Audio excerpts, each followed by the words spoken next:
ഒരു മനുഷ്യന് ഭാരതീയ ശാസ്ത്രപ്രകാരം 4 ഗുരുക്കന്മാരാണ്: മാതാപിതാ, ഗുരു, ദൈവം. നമ്മുടെ ജീവിതത്തിലെ ആദ്യത്തെ ഒരു 3 വയസ്സ് വരെ നമുക്കെല്ലാം പറഞ്ഞു തരുന്ന അമ്മ എന്ന് പറഞ്ഞൊരു ഗുരുവാണ്. അമ്മ എന്ന് പറഞ്ഞ ഗുരു കുറേയേറെ കാര്യങ്ങൾ നമ്മളെ 3 വയസ്സ് വരെ പഠിപ്പിക്കും. എങ്ങനെ കിടന്നുറങ്ങണം, എങ്ങനെയാണ് ആഹാരം കഴിക്കേണ്ടത്, പൊതുജനങ്ങൾ മധ്യേ എങ്ങനെ സംസാരിക്കണം, ബാത്റൂമിൽ പോകേണ്ടത് എങ്ങനെയാണ്, ഇതെല്ലാം നമ്മളെ പഠിപ്പിക്കുന്ന അമ്മയാണ്. അതാണ് 1-ാം ഘട്ടം. 3 വയസ്സ് കഴിഞ്ഞ് നമ്മുടെ അപ്പൻ്റെ കൈ കുടിച്ച് നമ്മൾ റോഡിലോട്ട് ഇറങ്ങും. നമ്മളെ സമൂഹത്തിൽ ജീവിക്കാൻ പഠിപ്പിക്കുന്നത് നമ്മുടെ അച്ഛനാണ്. 5 വയസ്സാകുമ്പോഴത്തേനെ നമ്മൾ സ്കൂളിലേക്ക് പോകും. അവിടെ ഗുരു നമ്മുടെ കൈക്ക് പിടിച്ച് വിദ്യാലയത്തിലുള്ള ഗുരുവിൻ്റെ അഭ്യാസം തുടങ്ങുകയാണ്.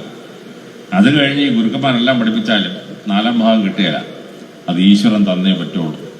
27 ഗുരുക്കന്മാരുണ്ടെന്ന് ബുദ്ധഭഗവാൻ. പക്ഷെ അവസാനം ബുദ്ധഭഗവാൻ ആൽമരത്തിന് ചൂട്ടിയിരുന്ന് ധ്യാനിക്കുമ്പോൾ പെട്ടെന്ന് ഈശ്വരൻ ബോധോദയം കൊടുത്തു. ഗുരുനാനാക്കിന് ബോധോദയം കൊടുത്തു, കബീറിന് ബോധോദയം കൊടുത്തു. ഈശ്വരൻ തരുന്നതാണ്.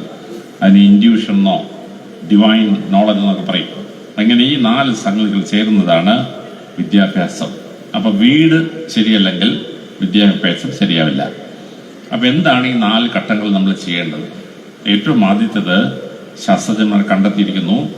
നമ്മൾ ജീവിതത്തിൽ ആരായിട്ട് നിശ്ചയിക്കുന്ന ഏറ്റവും പ്രധാനപ്പെട്ട ഒരു കാലഘട്ടം നമ്മൾ ഗർഭത്തിൽ 90 ദിവസം ആകുമ്പോൾ മുതലാണ്.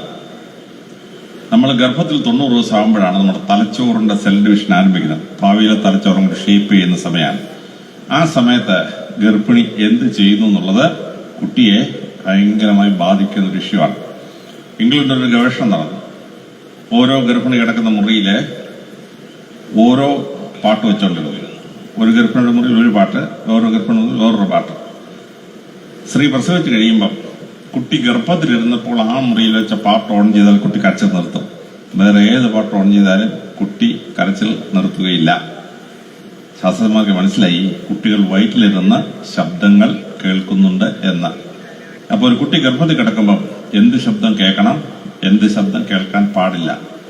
അപ്പൻ എപ്പോഴും കള്ളുപിടിച്ച് വന്ന് ബഹളം ഉണ്ടാക്കുന്ന വീട്ടിലാണ് ഒരു സ്ത്രീ ഗർഭിണിയെങ്കിൽ അപ്പന്റെ തെറിയൊക്കെ ആ കുട്ടി മിക്കവാറും 12 വയസ്സാകുമ്പോഴേ അപ്പം വിളിച്ച് എല്ലാ തെറിയും വിളിക്കും. അതാണ് ആ ഗർഭത്തിൽ കിടന്നുകൊണ്ടുള്ള എഫക്റ്റാണ്. അപ്പൊ ഈ ഗർഭകാലത്ത് കുട്ടികൾ പഠിക്കുകയാണ്. അപ്പൊ ഞാൻ എൻ്റെ മോള് ഗർഭിണിയായപ്പോൾ പറഞ്ഞു, മോളെ നിന്റെ ബെഡ്റൂമിലൊക്കെ നല്ല ശബ്ദമൊക്കെ ഏൽപ്പിച്ചേക്കണമെന്ന്. മോള് പറഞ്ഞ പപ്പ മണ്ടത്തൊക്കെ പറയാതെ വെയിറ്റ് ചെയ്തെന്ന് കുട്ടി പഠിക്കാൻ പറ്റുമോ? അപ്പൊ ഞാൻ എന്ത് ചെയ്തു, ബിഥോവന്റെ സിംഫണി കൊണ്ട് വെച്ചിരുന്നു ആ ബെഡ്റൂമിൽ. എൻ്റെ മോള് പ്രസവിച്ച് കഴിഞ്ഞ് കുഞ്ഞ് എപ്പോഴെങ്കിലും കരഞ്ഞാൽ ബിഥോവന്റെ സിംഫണി അങ്ങോട്ട് ഓൺ ചെയ്യും. അപ്പോഴേ കുട്ടി ഇങ്ങനെ തലതിരിച്ച് ഇതെവിടെയോ കേട്ടിട്ടുണ്ടല്ലോ എന്ന് വിചാരിച്ച് അപ്പം മോള് സമ്മതിച്ചു. പപ്പ പറഞ്ഞ് ശരിയാണെന്ന് സമ്മതിച്ചു. ഫ്രാൻസിലൊരു ഗവേഷണം നടന്നു. ഓരോ ഗർഭിണിക്ക് ഓരോ പടം വെച്ചു കൊടുത്തു. കുറച്ച് കഴിഞ്ഞ അവരെന്തെന്നറിയാമോ, 200 ഗർഭിണികൾക്ക് ചതുര ഷേപ്പിൽ മുഖമുള്ള കുട്ടികളുടെ ഫോട്ടോ കാണാൻ കൊടുത്തു. ആ സ്ത്രീകൾ പ്രസവിച്ചു കഴിഞ്ഞപ്പോൾ കുഞ്ഞിന്റെ മുഖത്തോട്ട് നോക്കി. അപ്പൻ്റെ അമ്മയുടെ മുഖച്ചായ ഉണ്ട്, പക്ഷേ അതിനൊരു ചതുര ഷേപ്പ് ഫോം ചെയ്യുന്നതായിട്ട് കണ്ടു. വേറെ 200 ഗർഭിണികൾക്ക് ത്രികോണാകൃതിയുള്ള കുറുക്കന്റെ കൂട്ടുള്ള ഫോട്ടോ, മുഖമുള്ള കുട്ടികളുടെ ഫോട്ടോ കാണിച്ചു. ആ സ്ത്രീകൾ പ്രസവിച്ചപ്പോൾ കുട്ടിയുടെ മുഖം നോക്കിയപ്പോണ്ടല്ലോ അപ്പൻ്റെ അമ്മയുടെ മുഖച്ചായ ഉണ്ട്, പക്ഷെ ഒരു ത്രികോണാകൃതി ഫോം ചെയ്യുന്നതായിട്ട് കണ്ടു. ഗർഭകാലത്ത് അമ്മ എന്ത് കാണുന്നുവോ അത് കുട്ടിയെ സ്വാധീനിക്കുകയാണ്. നമ്മുടെ ഹിന്ദു സ്ത്രീകൾ ഗർഭിണിയായാലും എന്ത് ചെയ്യുന്നറിയാമോ, ക്ഷേത്രത്തിൽ പോയി പ്രാർത്ഥിക്കും. എന്നിട്ടൊരു ഉണ്ണികൃഷ്ണ പടം വായിക്കും. അതുകൊണ്ട് ഇന്ന് അത് കണ്ടുകൊണ്ട് കിടക്കാൻ പറയും. ഉണ്ണികൃഷ്ണ പടം കണ്ടുകൊണ്ട് ഒരു സ്ത്രീ കിടന്നാൽ ആ കുട്ടിക്ക് ഉണ്ണികൃഷ്ണനെ പോലുള്ള സ്വഭാവം ഉണ്ടാവുമെന്ന് ഹിന്ദുക്കൾ വിശ്വസിക്കുന്നു. ഞങ്ങൾ ക്രിസ്ത്യാനി സ്ത്രീ ഗർഭിണിയായാൽ പള്ളി ചെന്ന് കുമ്പസാരിച്ച് കുർബാനയൊക്കെ സ്വീകരിച്ചിട്ട് വികാരിച്ചനോട് പറയും, അച്ഛോ ഞാൻ ഗർഭിണിയാണ്. അപ്പൊ ഞങ്ങളുടെ അച്ഛന്മാരെന്ത് ചെയ്യുന്നറിയാമോ, ഒരു ഉണ്ണി യേശുവിന്റെ പടം എടുത്തു, മോളെ ഇത് കണ്ടുകൊണ്ട് നീ ഗർഭകാലം കഴിച്ചു കൂട്ടാൻ പറയും. ഉണ്ണിയേശുവിന്റെ പടം കണ്ടുകൊണ്ട് ഗർഭകാലം കഴിച്ചു കൂട്ടിയാൽ ഉണ്ണിയേശുവിനെ പോലെ ഒരു കുട്ടി ഉണ്ടാവുമെന്നാണ് ക്രിസ്തുമതത്തിന്റെ വിശ്വാസം. ക്രിസ്തുമതവും ഹിന്ദുമതവും ഒരേ തത്വത്തിൽ വിശ്വസിക്കുന്നു. ഇന്ന് ശാസ്ത്രം ഇത് തെളിയിച്ചിരിക്കുകയാണ്.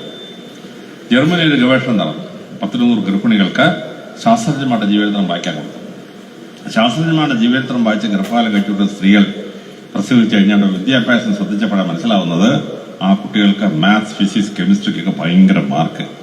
ഈ ശാസ്ത്രജ്ഞന്മാരുടെ ജീവചരിത്രം വായിച്ച സ്ത്രീകളുടെ ഗർഭത്തിൽ കിടക്കുന്ന കുട്ടികൾക്ക് ഭയങ്കര ശാസ്ത്ര വിഷയങ്ങൾ മാർക്ക്. അവർ വലിയൊരു ശാസ്ത്രജ്ഞന്മാരൊക്കെ ആവുമ്പോൾ കുറച്ച് സ്ത്രീകൾക്ക് പട്ടാള വീരന്മാരുടെ ജീവചരിത്രം വായിക്കാൻ കൊടുത്തു. Julius Caesar, Genghis Khan, Ferdinand the great, തുടങ്ങിയവരുടെ ജൂലിയസ് ജീവചരിത്രം വായിക്കണം. അത് വായിച്ച് ഗർഭിണികൾ പ്രസവിച്ച സ്ത്രീകളിൽ ഭൂരിപക്ഷവും പ്രസവിച്ച കുട്ടികൾ പട്ടാളത്തിലും പോലീസിലും പോയി ചേർന്ന കാപ്പിയോട് അവർക്ക് പ്രത്യേക സ്നേഹം. വേറൊരു 200 ഗർഭിണികൾക്ക് കത്തോലിക്ക സഭ വിശുദ്ധന്മാരുടെ ജീവിതം വഹിക്കാൻ കൊടുത്തു.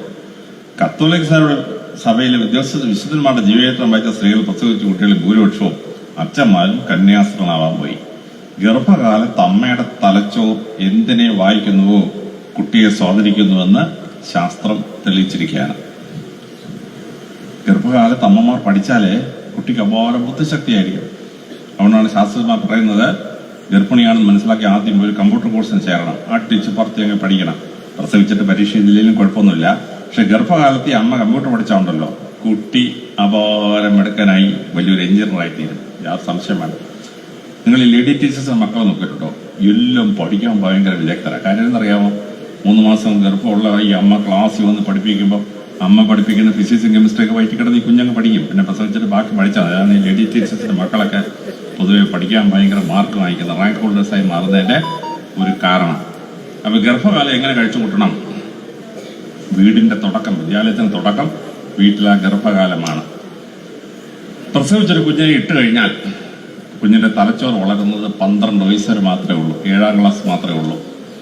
കുട്ടി ജനിച്ചു വീഴുമ്പോൾ ഒരു ടേപ്പ് തലയോട്ടി അളന്നാൽ 30 മുതൽ 33 സെന്റിമീറ്റർ ആയിരിക്കും.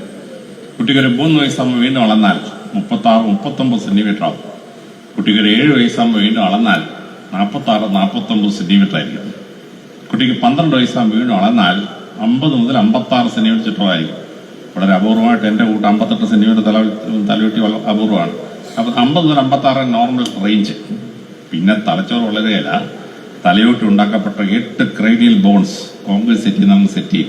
പിന്നെ 100ാമത്തെ വയസ്സിൽ വല്യപ്പൻ്റെ തല അളന്നാൽ 12 വയസ്സിൽ 7ാം ക്ലാസ്സിൽ പഠിച്ച് വളർന്നുമ്പോൾ എത്ര ഉണ്ടോ അത്രയും മാത്രമേ ഉണ്ടാവുള്ളൂ. ഈ കാലഘട്ടത്തിൽ എന്താണ് ചെയ്യേണ്ടത്? ഇത് എലിസബത്ത് ഹർലോക്ക് വിശ്വപ്രസിദ്ധമായ ചൈൽഡ് ഡെവലപ്മെന്റ് എന്ന പുസ്തകം എഴുതിയിട്ടുണ്ട്. ലോകത്തിൽ കുട്ടികളെ വളർത്തുന്നതിനെ പറ്റിയുള്ള 1000 PhD തീസിസുകൾ സമാഹരിച്ച് എഴുതിയ പുസ്തകമാണ് ചൈൽഡ് ഡെവലപ്മെന്റ്. അതിനകത്ത് പറയുന്നു, കുട്ടി ജനിച്ചു വീണാൽ എന്താണ് ഈ ബുദ്ധിശക്തി?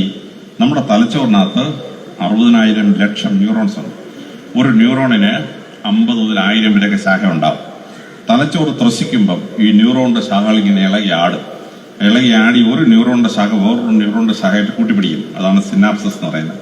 തലച്ചോറിൽ സിനാപ്സ് എത്ര കൂടുമോ അത്രയുമാണ് ആ മനുഷ്യന്റെ ബുദ്ധിശക്തി എന്ന് പറയുന്നത്. അപ്പൊ ഇതെങ്ങനെ കൂട്ടും? ശാസ്ത്രം പറയുന്നു, കുട്ടി ജനിച്ച ആദ്യത്തെ 6 മാസക്കാലം കുട്ടി കിടക്കുന്ന ബെഡ്റൂമിൽ പ്രകാശം കത്തി അണയുന്ന രീതിയിൽ ഇങ്ങനെ സെറ്റ് ചെയ്യണം. കുഞ്ഞ് ഈ പ്രകാശം ഇങ്ങനെ ശ്രദ്ധിക്കും. നിങ്ങൾക്ക് ഒരു കഥ കേട്ടില്ലേ? ഹനുമാൻ ജനിച്ചു വീഴുന്ന സൂര്യനെ കണ്ടു ഒറ്റ ചാട്ടം അവർ പിടിക്കാൻ പോയെന്ന്. കുട്ടികൾക്ക് പ്രകാശത്തിന്റെ ആകർഷണമാണ് ആ പുരാണ കഥ പറയുന്നത്. അപ്പൊ നമ്മുടെ ക്രിസ്മസ് ട്രീ അലങ്കരിക്കാനുള്ള മിന്നാമിന്നി വിളക്കില്ലേ, അതിങ്ങനെ കത്തിയാണ് അതിന് സെറ്റ് ചെയ്യണം.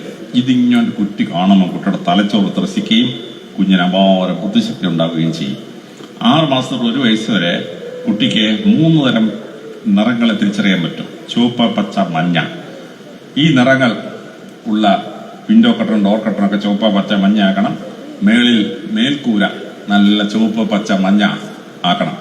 1 വയസ്സ് തൊട്ട് 1.5 വയസ്സ് വരെ ചലിക്കുകയും ശബ്ദിക്കുകയും ചെയ്യുന്ന കളിപ്പാട്ടം കൊടുക്കണം. ഈ ചലനം മോണിറ്റർ ചെയ്യുന്ന മുഖത്തുള്ളവരുടെ കണ്ണാണ്. ശബ്ദം മോണിറ്റർ ചെയ്യുന്ന തലയുടെ 2 സൈഡിലെ ചെവിയാണ്.